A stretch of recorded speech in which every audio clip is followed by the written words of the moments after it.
ગીર સોમનાથ જિલ્લામાંથી ક્રાઇમ બ્રાન્ચે ઉત્તર પ્રદેશના રાજ્યવ્યાપી ચોરી કરનાર 104 ચોરી કબૂલનાર ગેંગને ઝડપી પાડી છે।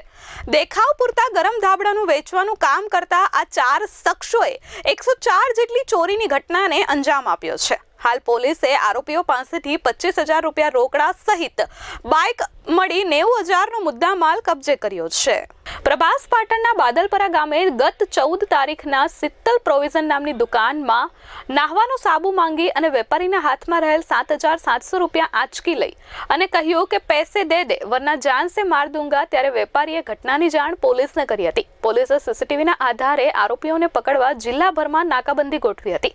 ત્યારે સમગ્ર રાજ્યમાં 104 થી વધુ ચોરીની ઘટનાને અંજામ આપનાર આરોપીઓ યુપી ગેંગના સભ્યો હોવાની જાણ થઈ હતી, જેથી પોલીસે તાત્કાલિક તપાસ હાથ ધરી આરોપીઓને ઝડપી પાડ્યા હતા।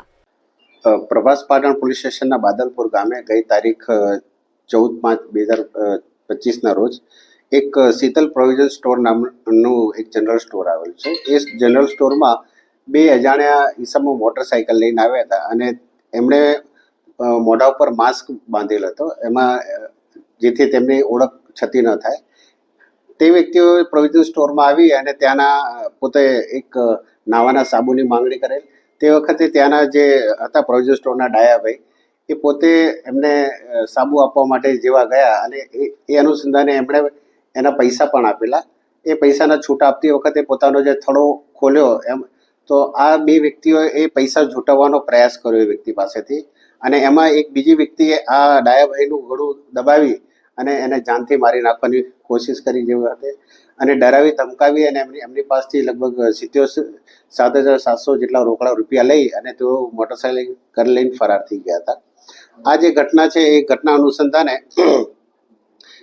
જિલ્લા એલસીબીની જે ટીમો છે એ ટીમો અલગ અલગ ટીમો કામે લાગેલી, જે અનુસંધાને ટેકનિકલ સર્વેલન્સ તેમજ હ્યુમન ઇન્ટેલિજન્સ મારફતે એલસીબીને માહિતી મળી કે આ ઘટનામાં કુલ 4 જેટલા ઈસમો સંકળાયેલા છે, જે 4 ઈસમોને હાલ રાઉન્ડ અપ કરી અને કાયદેસરની કાર્યવાહી હાથ ધરી છે। તેમજ આ અનુસંધાને પ્રભાસ પાટણ પોલીસ સ્ટેશનમાં ડાયાભાઈ રામાભાઈ બારડ નામની ફરિયાદ દાખલ કરવામાં આવી છે, જે ફરિયાદ બીએનએસની કલમ 307 દાખલ કરવામાં આવી છે। આ ગેંગની મોડસ ઓપરેન્ડી એ પ્રકારની હતી કે નાની રકમની જ ચોરી કરતા હતા અને એક દિવસમાં 8 થી 10 ઘટનાઓને અંજામ આપ્યા બાદ તે આખો વિસ્તાર છોડી અને ત્યાંથી દૂર જતા રહેતા, જેના કારણે પોલીસ પકડમાં તેઓ પકડાય નહીં। આ દરમિયાન પોલીસે સંજય રાજપૂત, વિશાલ કોહલી, વિજય રાજપૂતને ઝડપી પાડ્યા છે। પકડાયેલા આરોપીઓની પૂછપરછમાં સામે આવ્યું હતું કે તેઓ દિવસભર ગરમ ધાબળા વેચવાનો ઢોંગ કરતા અને મોકો મળે એટલે ચીલઝડપ અને ધાકધમકીથી પૈસા લઈ નાસી છૂટતા હતા। ચોરી કરનાર સભ્યોની પ્રાથમિક પૂછપરછમાં તેમને ભાવનગરના પાલિતાણામાં 9 દુકાન, અમરેલીમાં 3 દુકાનો, માધુપુરમાં 6, સોમનાથમાં 5 દુકાનો, સાળંગપુરમાં 19 દુકાનો, ગોંડલમાં 20 દુકાનો, ચોટીલામાં 21 દુકાનો, જસદણમાં 2 દુકાન, મોરબીમાં 7 દુકાનો, ગાંધીધામમાં 3 દુકાન અને માંડવીમાં 9 દુકાનો મળી 104 જેટલી 11 શહેરોમાં ચોરીની ઘટનાને અંજામ આપ્યો છે। હાલ પોલીસે સમગ્ર મામલે વધુ તપાસ હાથ ધરી છે। હાલ આ 4 આરોપીઓની તપાસ ચાલુ રહી છે। આ જે 4 આરોપીઓ મૂળ ઉત્તર પ્રદેશના વતની છે અને તેઓ છેલ્લા ઘણા સમયથી આણંદના બોરસદ ખાતે રહે છે।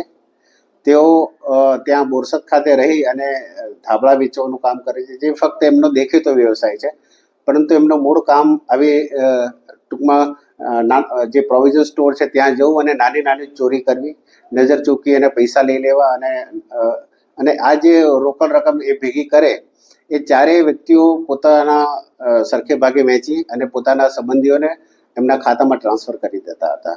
હાલ આ 4 આરોપીઓ પાસેથી પોલીસે 2 મોટરસાઇકલ કબજે કરેલ છે અને 25,700 જેટલી રોકડ પણ કબજે કરેલી છે અને હાલ આરોપીઓને ધોરણસર અટક કરી અને આગળની કાયદેસર કાર્યવાહી ચાલુ છે। નામ શું છે?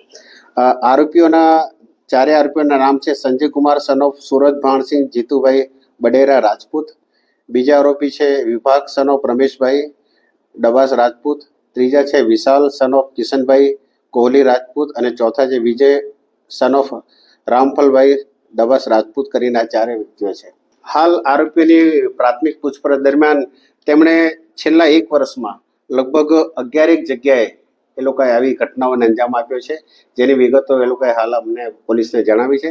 તેમજ એમાં જે એક આરોપી છે સંજય, એના વિરુદ્ધમાં જામનગર સી ડિવિઝનમાં પણ એક ચોરીનો એક ગુનો દાખલ થયેલો છે. Chaitan અપારનાથી S24 news, Gir Somnath.